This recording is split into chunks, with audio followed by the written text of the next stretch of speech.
Коренът на свободата. В една стара класна стая, в която дъската бе изтъркана от тебешир, а чиновете скърцаха тихо, започна един различен урок.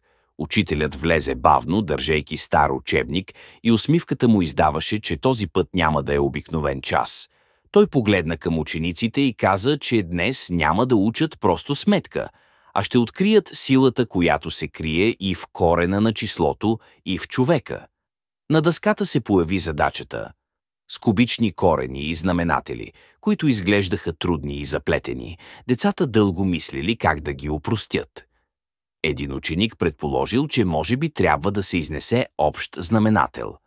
Но учителят само се усмихнал и насочил вниманието им към друг път. Към това как да се освободят от кубичните корени в знаменателите.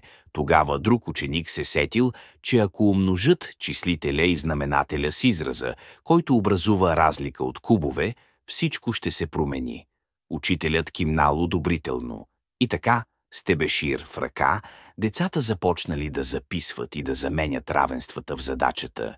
Когато извадили едното изражение от другото, станало чудо. Всичко се съкратило, освен най-важното.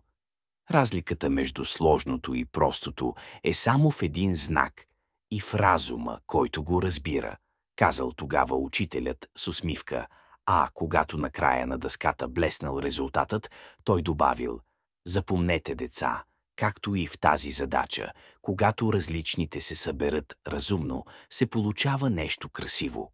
И България е такава, нова, създадена от различни сили, но с един корен. Свободата, истинската сила на народа, е като в кубичния корен, скрита в дълбочината, но несломима, когато я откриеш.